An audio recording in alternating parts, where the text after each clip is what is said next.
Nabimu itu betul nggak mengawini bocil? Kan nggak, ya nggak? Jadi jangan terlalu over parno gitu. Kenapa dianalogikakan? Kamu lagi ngeludahin Quranmu sendiri. Ente jangan munafik. Tuh, dari Islam atau dari Kristen? Saya Kristen tidak, Islam tidak. Oh, di agama kamu apa? Di KTP kamu apa? Tidak ada. Nggak mungkin. Jangan berbohong. Di KTP nggak ada strip agama. Kolom agama itu pasti ada. 1, 2. Saya Kristen.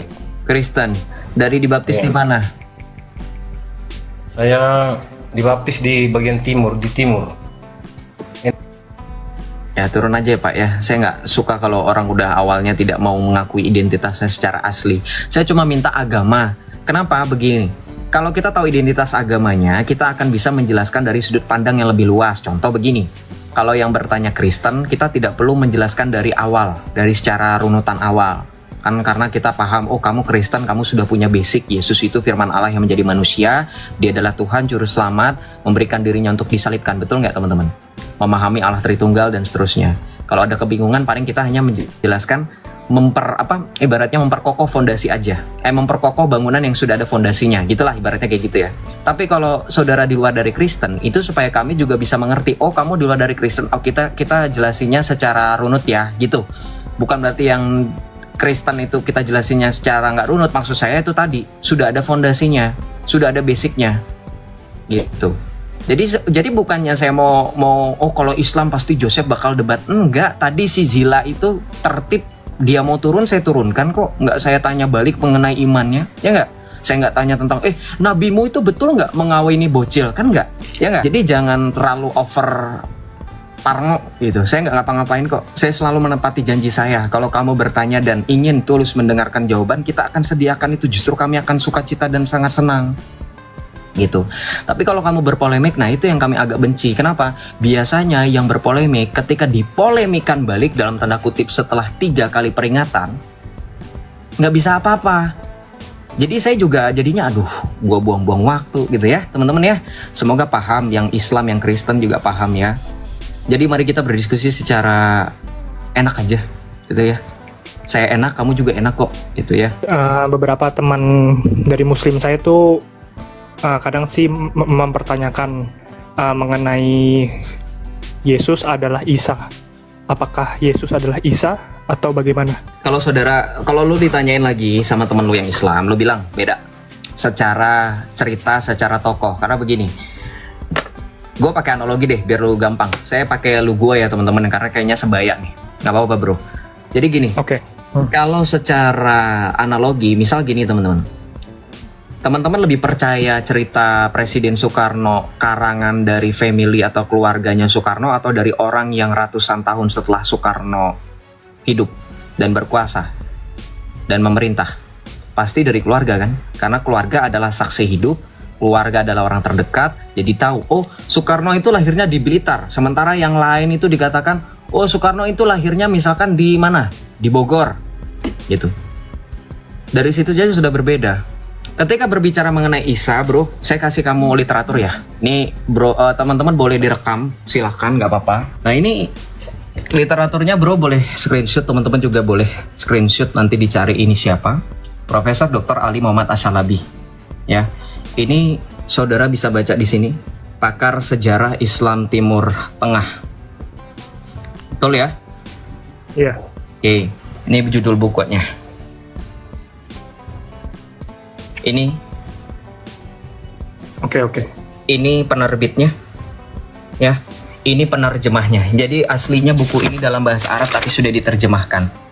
Nih. Oke. Ini penerbitnya sekali lagi. Oke. Kita bahas dari mana? Kita bahas dari, bro kan Katolik ya. Bro tahu kan ketika berbicara mengenai, kita bahas Alkitab dulu ya. Ini saya tunjuk dulu nggak apa-apa karena ini bukan kitabnya mereka. Saya tunjuk dulu ya. Kita pengajaran teman-teman mohon disimak dan mohon bantu untuk tap-tap layar sembari menyimak.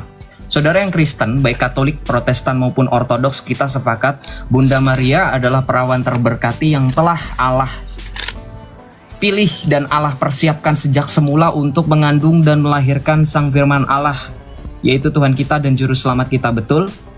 Iya, betul. Oke, saudara baca dalam Lukas 1 ayat 26 sampai dengan 38. Satu perikop ya.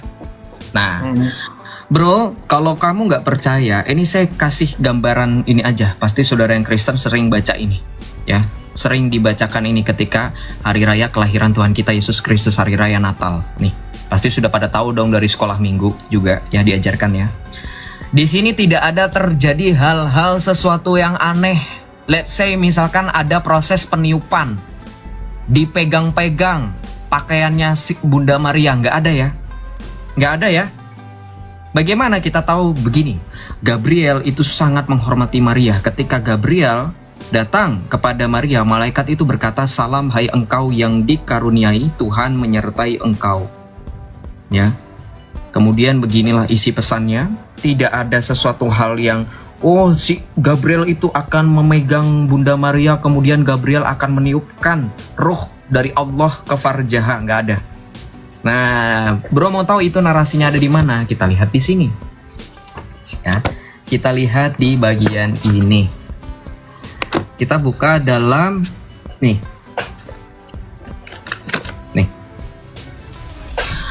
Saudara nanti akan saya mau bahas ini agak takut sebenarnya, tapi nggak apa-apa. Kita baca di sini, ya. Di sini dikatakan bahwa Maryam itu akan mengandung, itu nanti akan dikatakan hanya beberapa jam saja. Nih, baca di sini.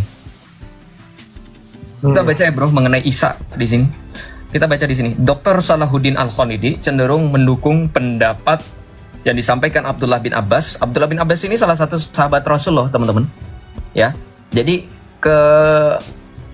dudukannya nggak diragukan lagi. Beliau bukan orang biasa. Beliau ini langsung sahabatnya Muhammad, sahabatnya Rasul Muhammad nih.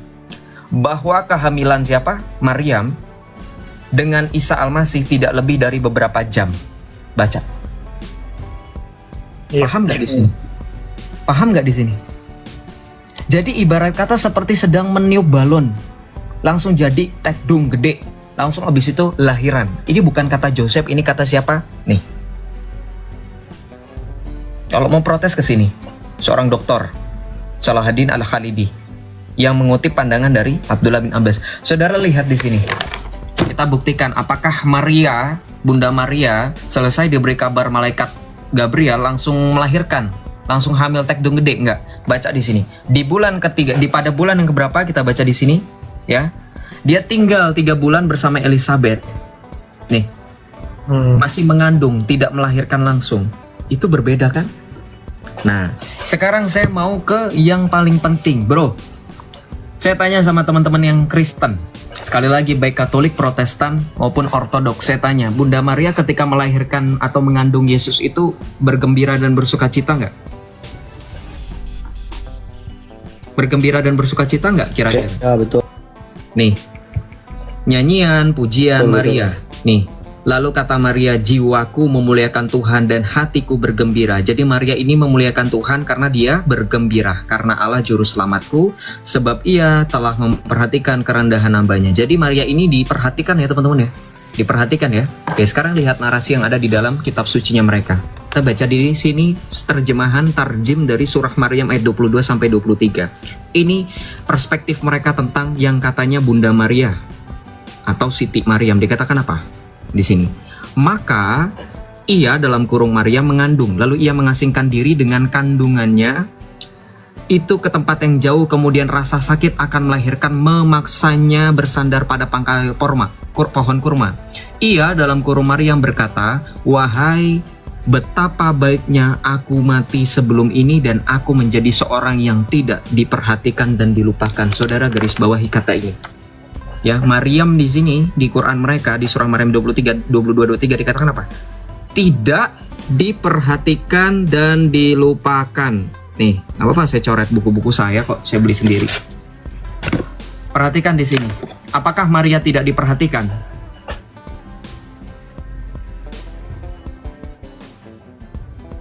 Apakah Maria tidak diperhatikan? Diperhatikan, luar biasa ya.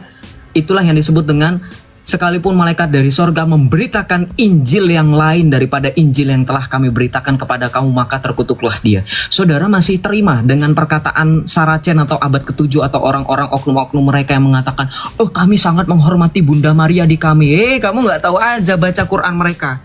Bunda Mariamu tuh dikatakan depresi loh. Loh iya, baca nih baik-baik kalimat ini. Nih, betapa baiknya aku mati sebelum ini. Perhatikan, ini sangat merendahkan Bunda Maria. Ini buku, kamu nggak percaya Islam, buku karangan dari pakar sejarah Islam Timur Tengah. Oke, kita akan bukakan Al-Qur'annya langsung. Terjemahannya sama nggak dengan yang ada di sini? Kita fair ya, biarin aja mereka cuma bisa protes di bawah, nggak berani naik karena memang apa? Ya mana berani bantah data buku begini kok. Ya, kita buka Maryam 22-23. Kita buka nih untuk membuktikan. Ribet emang mereka banyak maunya. Suruh bantah gak mau, gak ngerti apa-apa. Nih 22, Maryam 22 nih. Maka dia Maryam mengandung lalu dia mengasingkan diri dengan kandungannya itu ke tempat jauh. Kita baca nih. Kemudian rasa sakit akan melahirkan memaksanya bersandar pada pangkal pohon kurma. Dia Maryam berkata, wahai alangkah baiknya aku mati sebelum ini. Dan aku menjadi seorang yang tidak diperhatikan dan dilupakan. Sama nggak? Sama nggak sama yang di sini? Penipu lu.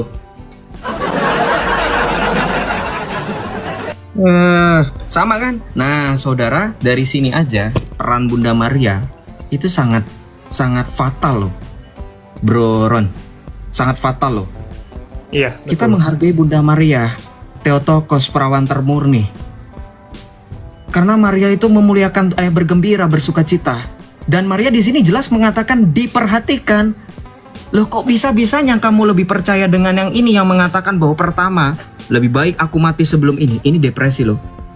Kalau kita ngomongnya bahasa modern apa teman-teman? Baby blues. Loh masa Maria yang perawan suci yang Allah telah sediakan dari Kejadian 3 ayat 15 mengalami baby blues sih? Jangan ngaco ah. Ya, masa mengalami baby blues, depresi? Nggak mungkin ya. Kemudian merasa bahwa apa? Tidak diperhatikan dan dilupakan. Nah, ini benar-benar di poin ini, saudara kalau bandingkan dengan Lukas 1 ayat Lukas 1 ayat yang ke-48 di sini bahkan justru sebaliknya. Dia diperhatikan. Kok bisa-bisanya? Jadi di poin ini kira-kira sosok yang melahirkan sama atau enggak tokohnya? Kan nggak mungkin satu orang tapi bipolar atau beda cerita, kan nggak mungkin ya. Bertolak belakang ya. Tolak belakang satu sama lain. Bahkan di sini apa?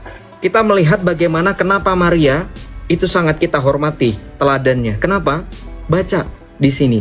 Mulai dari sekarang segala keturunan akan menyebut aku berbahagia. Beata me omnes dicent generationes. Ini nggak ada disebut loh. Nih.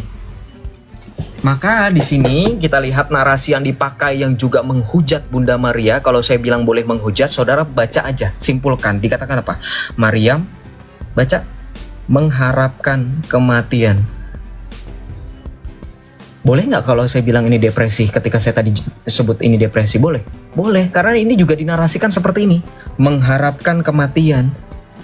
Ini penghujatan luar biasa kepada Bunda kita, Bunda Maria, Bunda Allah. Luar biasa loh.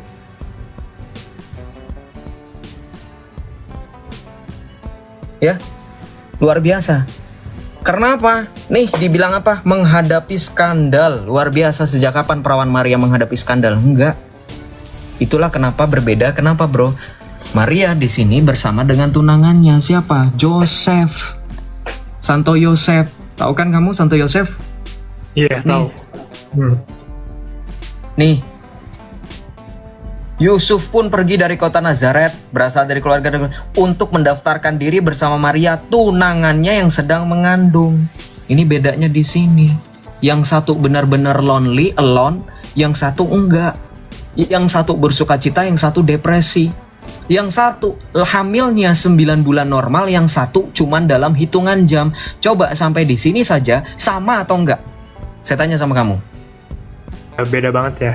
Beda banget. Sekarang saya kan berbicara mengenai kelahiran. Kita berbicara langsung lompat ke kenaikan ke sorga. Sepakat? Tadi kita sempat baca kenaikan ke sorga. Kita refresh ulang. Yesus itu naik ke sorga dengan cara apa, teman-teman? Dengan cara kita baca Kisah Para Rasul.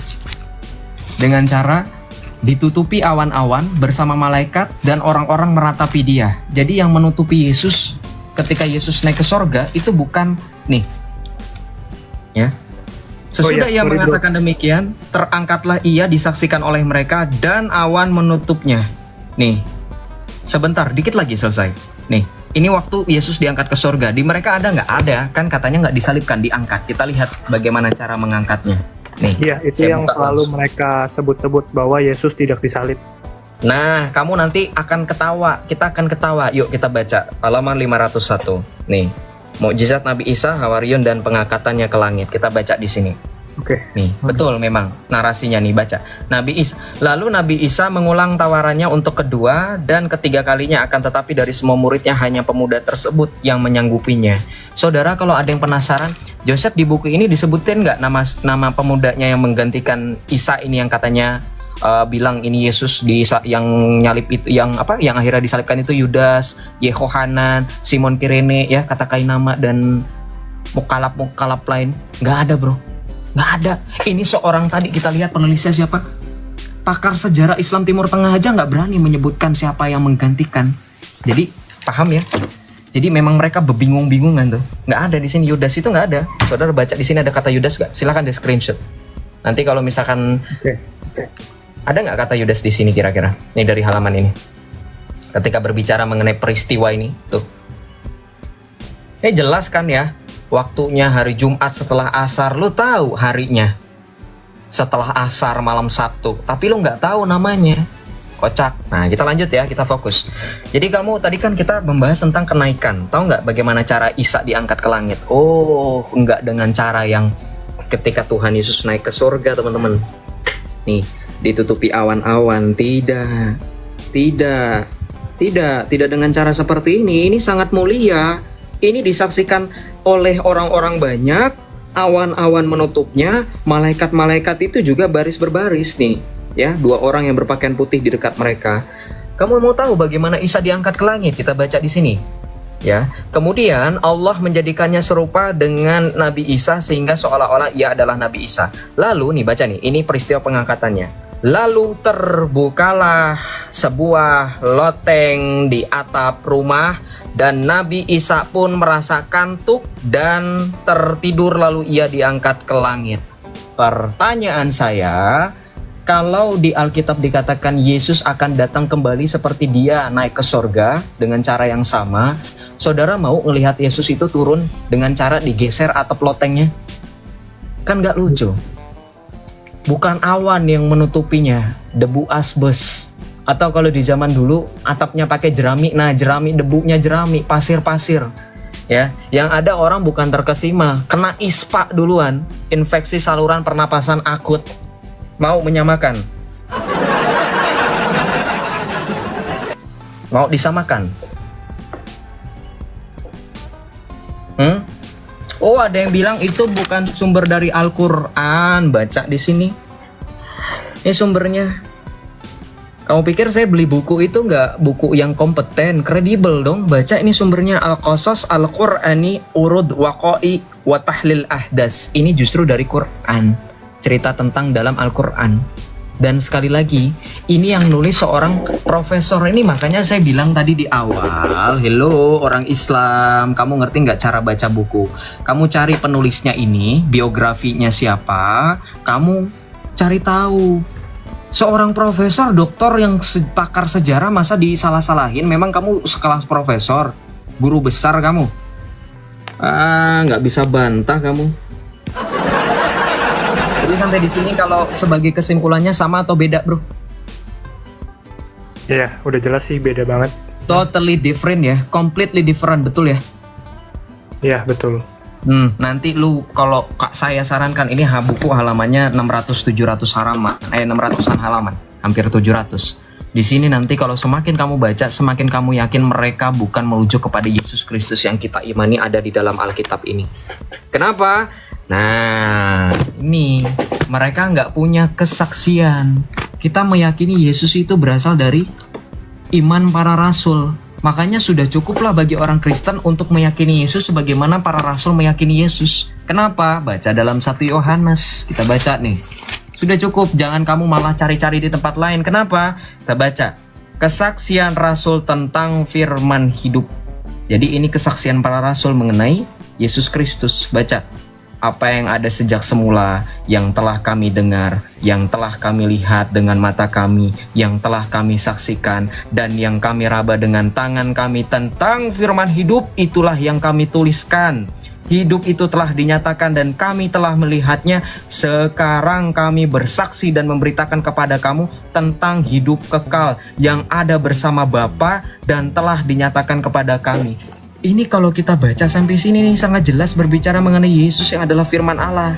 Kata kuncinya jelas. Firman hidup, hidup kekal, tentang hidup kekal bersama dengan Bapa dan telah dinyatakan kepada kami.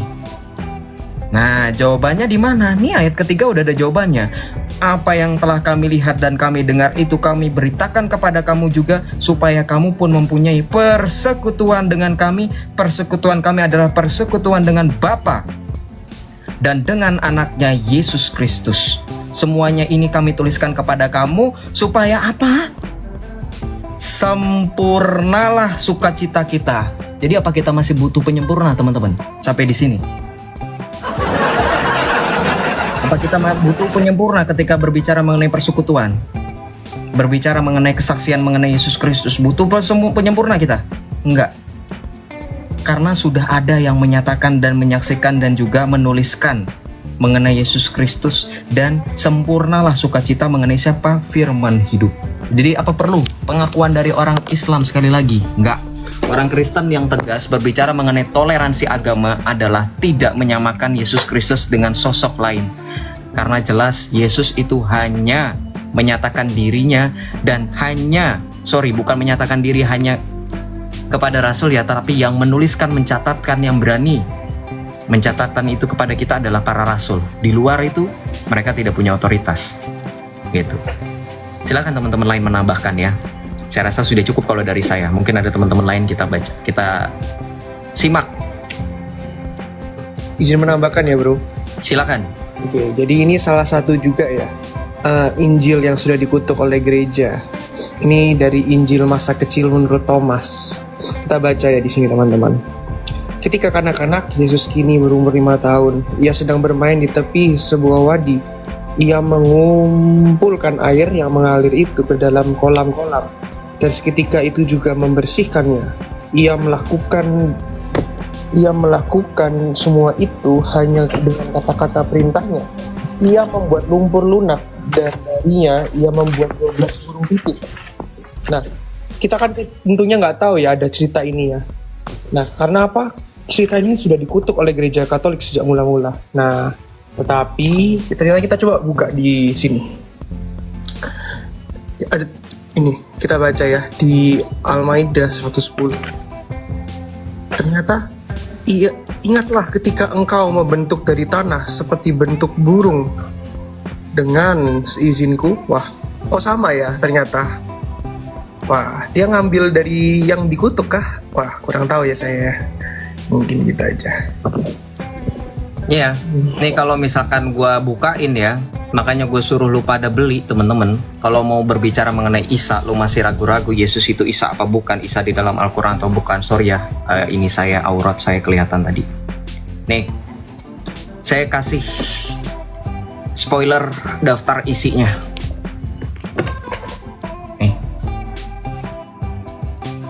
Nih, mereka penting, kenapa?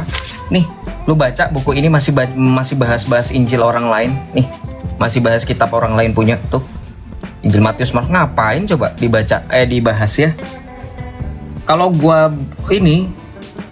tak kasih tahu nih, lu lihat aja sekelas pakar sejarah Islam Timur Tengah masih punya pemahaman sama selevel Nandar, teman-teman, sama kayak Zuma, sama kayak Kainama nih. Berkutat di sini, Kocarlis, Parakletos adalah siapa? Nih, padahal yang nulis siapa? Profesor Doktor. Iya. Jadi kesimpulan saya apa teman-teman? Sampai di sini kita mengetahui bagaimana kualitas mereka punya kualitas itu sama, nggak ada bedanya, ya. Nah itu dia bro, Bro Ron ya tadi mau dipanggilnya. Silakan bro, ada lagi nggak pertanyaannya? Oke, ada satu lagi mengenai, boleh cerita sedikit mengenai Nabi Muhammad, bro? Ngapain saya cerita tentang seseorang yang tokohnya saja nggak tahu asli atau bukan? Berarti, Thank you, brother. Thank you. ya berarti memang Romo. ya secara Katolik dan Kristen memang tidak mengakui ya. Katolik itu Kristen. Jadi yang benar itu Kristen Katolik, bukan secara Kristen dan Katolik, seolah-olah Katolik dan Kristen itu beda. Katolik itu adalah Kristen karena Kristen artinya pengikut Kristus. Orang Katolik disebut Kristen karena orang Katolik, gereja Katolik adalah gereja yang didirikan oleh Tuhan Yesus. Saudara-saudari terpisah kita barulah Protestan dan Ortodoks, mereka juga disebut dengan Kristen. Baru mereka Kristen Protestan, Kristen Ortodoks begitu. Jadi penggunaan Kristen dan Katolik memang itu salah miskonsepsi oleh pemerintah kita Indonesia. Ya, saya nggak tahu tuh mereka punya konsep dari mana membedakan antara Kristen dan Katolik. Tapi yang jelas itu dulu saya luruskan, saya bantu luruskan. Kemudian yang kedua, berkenaan mengenai pengakuan nabinya mereka. Saya saranin kamu baca tulisannya Saint John of Damascus. Ya, Saint John of Damascus itu adalah seorang bapak gereja. Nama lainnya Santo Yohanes Damaskus. Itu nanti akan menuliskan mengenai pembelaan iman menghadapi Saracen atau yang disebut dengan Ismailites. Ya, mereka mengikuti ajarannya tadi, sosok yang kamu sebutkan tadi namanya. Nanti dia akan memberikan pandangan. Banyak orang-orang yang di luar sana, ahli sejarah dan seterusnya, itu mengatakan bahwa Muhammad itu adalah nama orang. Gelar.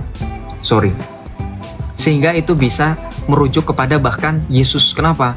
Kita bisa nanti akan ada timbul sebenarnya pertentangan, tapi ini masih dalam teori hipotesa ya, hipotesa yang masih berkembang.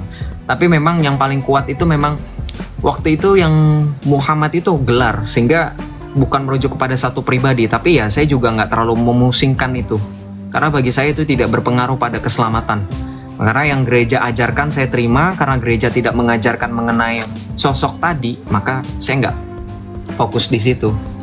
Gitu. Pembahasan mengenai beliau itu bukan seputar teologi, hanya sebatas aspek historis saja. Kalau berbicara mengenai teologi kayaknya nggak mungkin deh, karena kan kalau teologi itu kan ilmu mengenai Allah, berbicara mengenai Allah. Bagaimana berbicara mengenai Allah, wong mereka aja nggak memahami Allah kok. Itu mereka masih dalam mencari bayang-bayang Allah itu, sesuai dengan katekismus gereja Katolik tentang bagaimana orang-orang di luar dari Kristen, orang-orang di luar dari gereja Katolik, mereka yang masih mencari bayang-bayang Allah itu sendiri. Gitu. Jadi kalau kita ngomongin dari aspek teologis juga nggak bakalan nyambung, nggak bakalan kena gitu bro. Jadi kalau mau cerita tentang sosok yang itu, saya nggak mau cerita. Bukan saya nggak berani atau saya nggak bisa, tapi buat apa gitu loh. Boring. Dan itu sangat sangat pilih-pilih, karena takut nanti ada yang nonton masih di bawah umur. Soalnya ceritanya kebanyakan yang seperti itu. Suka nggak suka, terima nggak terima, ya memang seperti itu. Sudah sering kan diceritakan dengan apologi Kristen lain, jadi itu tidak. Buat apa kamu penasaran gitu bro? Nggak penting juga.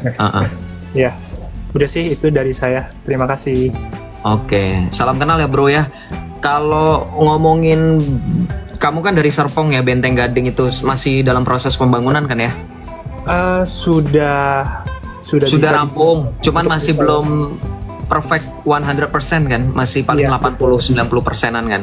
Ya, kita doakan semoga bisa rampung secara sempurna sehingga jemaat di sana, teman-teman kita yang bergereja di sana, teman-teman Katolik kita bisa dengan nyaman ya di gereja Santa Perawan Maria Benteng Gading di Gading Serpong. Amin. Terima kasih. Thank you juga bro. Juga ya.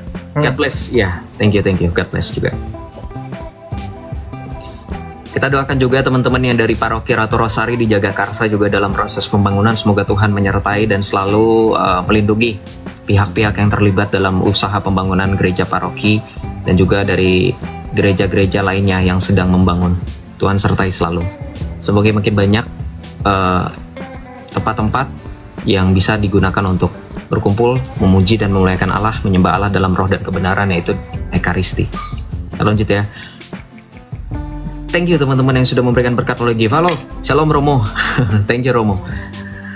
Romo kasih dukung kita, thank you ya Romo ya. Tuhan berkati Romo selalu teguh dan setia dalam panggilan Tuhan. Tuhan selalu sertai.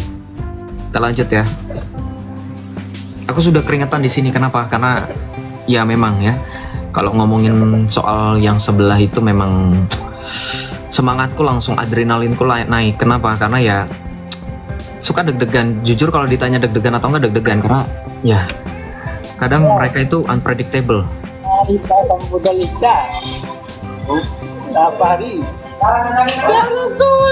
Selamat malam Bang. Ya selamat malam bro, sorry saya boleh request untuk pindah atau geser sedikit ke tempat yang lebih tenang, karena dengan adanya suara-suara tadi mungkin kita nggak fokus dengan nanti bro mau ngomong apa, atau bro bahkan tidak bisa mendengar penjelasan dari saya atau teman-teman yang ada di sini. Sampai ya bro Jackson ya. Kenapa? Saya udah pindah Bang, udah pindah posisi. Tapi masih ribut. Kalau saya sih masih dengar ribut ya. Masih ya? Ya udah nggak apa-apa, nanya aja untuk sementara biar agar kamu bisa memahami kondisimu sekarang. Jadi selesai kamu berbicara langsung di mute aja supaya nggak terlalu mengganggu. Oh. Ya langsung aja makanya. Ini Bang, di Matius 10:41 ini kan dijelaskan ini. Dibacakan. Barang siapa menyambut seorang nabi sebagai nabi, ia akan menerima upah nabi. Dan barang siapa menyambut seorang benar sebagai orang yang benar, ia akan menerima upah orang benar. Lalu maksudnya? Berarti maksudnya di sini Yesus mengaku diri sebagai nabi ya Bang? Nggak baca dari ayat 37. Baca. Siapa saja yang mengasihi ayah atau ibunya lebih daripada aku, ia tidak layak bagiku. Siapa yang mengasihi anaknya laki-laki atau perempuan lebih daripada aku, ia tidak layak bagiku. Siapa yang tidak memikul salibnya dan mengikut aku, ia tidak layak bagiku. Siapa yang mempertahankan nyawanya, ia akan kehilangan nyawanya. Dan siapa yang kehilangan nyawanya karena aku, ia akan memperolehnya. Perhatikan, ayat 40 itu sangat jelas. Siapa yang kehilangan nyawanya karena aku, ia akan memperolehnya. Itu nanti akan berhubungan dengan ketika Tuhan Yesus mengatakan dalam Yohanes 11:25, akulah kebangkitan dan hidup, barang siapa percaya kepadaku, ia tetap hidup meskipun ia mati. Yang kita peroleh adalah hidup kekal. Perhatikan, kalau kamu mau menyamakan Yesus dengan Nabi, perhatikan nanti kamu punya konsekuensi. Kita cari kesamaan mana yang memposisikan, yang menyejajarkan Yesus yang kamu samakan dengan Nabi, dengan Nabimu Muhammad. Kenapa saya langsung ke Muhammad? Ya karena menurut kalian Muhammad adalah Khatamul Anbiya. Harusnya paling tidak membuktikan di sini Muhammad lebih berkuasa daripada Yesus harusnya. Kalau kamu masih ngotot ya, kalau kamu masih ngotot nih, Yesus di sini bisa memberikan kepada mereka hidup yang kekal, kepada barang siapa yang menyerahkan nyawanya, kepada barang siapa yang percaya kepadanya. Oke?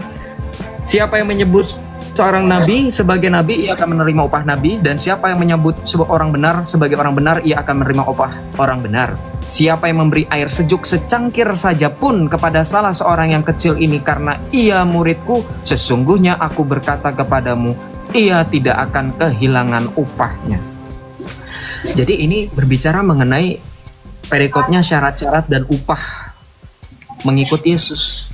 Nggak semerta-merta ditafsirkan secara literal, oh berarti ini langsung Yesus mengakui sebagai nabi. Enggak. Pahami. Kan ini di ayat sebelumnya kita dikatakan. Masa ayat sebuah ayat yang diterjemahkan ke bahasa Indonesia terus kita analogikan lagi gitu sesuai logika kita. Kamu lagi meludahi Al-Quranmu sendiri. Diam ya, saya tadi udah bilang sama kamu. Kamu sudah selesai bertanya, kamu mute karena kamu berisik. Dari tadi nggak didengerin kan, berarti kan? Memang udah calon-calon berpolemik dia ini. Tapi nggak apa-apa. Kyrie eleison, Tuhan kasihanilah kami. Tadi dengar kan? Saya selalu bilang teman-teman yang Islam, tolong pay attention. Ini kitab kami. Cara membaca kitab kami, hello, kamu kan baru muncul di abad ke-7 ya. Di abad 7 Quranmu baru dikompil secara sempurna di Kairo tahun 1924. Nanti di situ dikasih tanda baca kasroh, fathah ya, pengurutan surat tuh baru tuh ya. Di kami ini ada namanya perikop bab atau pasal atau ayat. Ini yang namanya perikop. Ini satu perikop nyambung. Contoh perikop yang kita lagi baca, syarat dan upah mengikut Yesus. Berarti ini satu perikop dari ayat 37 sampai ayat 42 yang kamu baca termasuk ayat 41-nya, itu nyambung, nggak bisa dipisah-pisah. Memangnya kamu punya kitab, satu ayat yang satu dengan ayat yang lainnya itu berbeda? Kan begitu kan? Makanya tadi kamu perhatikan diskusi saya dengan orang-orang sebelum kamu ketika berbicara mengenai kitab mereka, kitabmu termasuk Al-Quran itu. Saudara nggak percaya baca yang terjemahan mereka punya kitab. Itu satu ayat yang satu dengan ayat berikutnya atau ayat sebelumnya itu nggak nyambung. Beneran, saya berani taruhan, langsung aja buktikan. Makanya nggak ada perikop di mereka. Kamu nggak percaya, baca aja terjemahannya. Kalau kamu nggak bisa bahasa Arabnya, baca terjemahannya. Nggak nyambung. Lalu kamu tadi sempat ngomong, ini kan pakai bahasa Indonesia, kenapa dianalogikakan? Kamu lagi ngeludahin Quranmu sendiri. Quranmu yang sudah diterjemahin aja, ketika kita berdiskusi membahas tentang Quranmu, nanti pasti orang-orang seperti kamu dan kamu termasuk, iris kuping saya akan tetap pakai tafsiran. Ente jangan munafik. Yang sering tafsir pribadi kan ente udah diterjemahin, udah katanya Al-Quran di Markus ayat 12 ini, Bang? Markus 12 di ayat berapa ini? Capek gua, lompatnya jauh banget dari Matius 10 ke Markus 12. Nggak jelas. Selesain dulu Matius 10, tadi udah nangkep belum? Nggak mau puyeng. Ya. Benar kan gue bilang dia pakai konsep yang sama ketika dia baca kitabnya. Itu lompat-lompat ayat. Nah itu sama, saudara, makanya perhatikan. Jangan seperti mereka, jangan ikutin kemauan mereka. Mereka sangat membaca kitab, mereka membaca kitab mereka tuh dengan sangat cara yang tidak beraturan. Kan saya sudah bilang, baca perikop satu perikop selesaikan. Berbicara mengenai perikop syarat dan upah mengikut Yesus, ya baca satu perikop, kita jelasin satu perikop itu. Itu. Jangan berbeda langsung lompat Markus 12 lagi. Dari Matius ke Markus itu kan jauh sekali. Berapa ayat itu, saudara? Berapa ayat dari Matius Markus itu? Nggak urut. Iya, itu dia makanya. Terbukti kan omongan saya? Dia pasti membaca kitab kita dengan baca kitabnya mereka. Lompat-lompat. Nah, jangan seperti itu. Ya, baik teman-teman, itulah tadi perbincangan yang sangat luar biasa, diskusi yang luar biasa dari Joseph dan juga para polemikus, di mana Joseph menjawab pertanyaan para polemikus ini dengan sangat luar biasa. Banyak sekali yang mereka tanyakan, entah itu tentang Alkitab, tentang ayat-ayat, tentang Yesus, dan pertanyaan-pertanyaan mereka ajukan itu udah sering kali ditanyakan sebenarnya. Namun kita perlu apresiasi, perlu dukung Joseph yang tidak pernah lelah, tidak pernah takut untuk menjawab dan terus memberikan penjelasan. Dan itu adalah salah satu bentuk dari pelayanan seorang Joseph yang terus memberikan jawaban-jawaban yang sesuai yang ada tertulis di dalam Alkitab. Dan kita sangat terberkati dengan materi ataupun topik-topik yang dia bawakan, di mana dia terus memberikan jawaban kepada para polemikus itu ya. Dan kita perlu apresiasi sikap seorang Joseph ini. Namun yang kita juga ketahui bahwa para polemikus ini bertanya tentang hal-hal yang itu saja sebenarnya sudah sering sekali ditanyakan, yang sudah sangat sering disampaikan di ruang-ruang diskusi, namun mereka masih belum juga mengerti tentang konsep itu, tentang ketuhanan yang dimana mereka sangat tidak bisa memberikan penjelasan yang konkret ya dari apa yang mereka percayai, karena mereka punya pengetahuan yang sangat minim sekali tentang hal itu, tentang keimanan mereka, sehingga ketika mereka ditanya balik, ketika mereka diberikan sebuah jawaban, mereka tidak bisa menanggapinya dengan baik karena mereka tidak tahu bagaimana cara menanggapi. Akhirnya mereka hanya membantah, mereka hanya menjawab dengan seadanya, dan itulah yang terjadi ya teman-teman. Dan juga sebenarnya yang mereka lakukan itu bukan bertanya. Bahkan dalam video ini ada seorang yang tidak mau mengakui keislamannya. Dia menyamar sebagai orang Kristen, dan ketika digali dia tidak bisa menjawab. Ya, sampai segitunya ya teman-teman, bagaimana mereka ingin seperti memojokkan atau mengintimidasi kekristenan,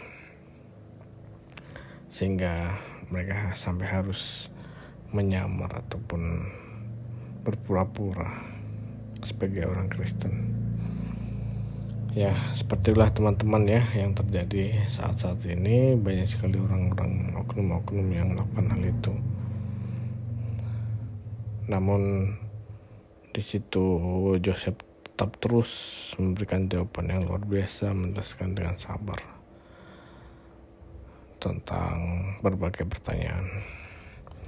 Dan kita sebagai orang Kristen merasa terberkati dengan apa yang dilakukan Joseph dan topik-topik diskusi mereka, karena itulah yang kita perlukan ya. Kita butuh orang-orang seperti Joseph ini yang bisa memberikan pengetahuan baru, bisa memberikan ilmu-ilmu teologinya kepada banyak orang. Ya, seperti itu teman-teman. Dan terima kasih sudah menonton video ini sampai di sini. Terima kasih sudah memberikan dukungan teman-teman melalui berbagai cara, dan teman-teman juga bisa mendukung pelayanan kami melalui subscribe, like, comment, dan share terus ke banyak platform sosial media teman-teman yang lainnya, supaya lebih banyak lagi orang-orang yang mengenal dan juga mendengar kebenaran firman Tuhan melalui video-video yang luar biasa seperti ini. Dan juga tonton video-video yang lainnya, karena banyak video-video yang luar biasa dari diskusi-diskusi dengan topik-topik yang luar biasa. Terima kasih teman-teman atas dukungannya. Semoga teman-teman terberkati dengan video ini. Terima kasih saya ucapkan, dan Tuhan Yesus memberkati. Shalom.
Bye.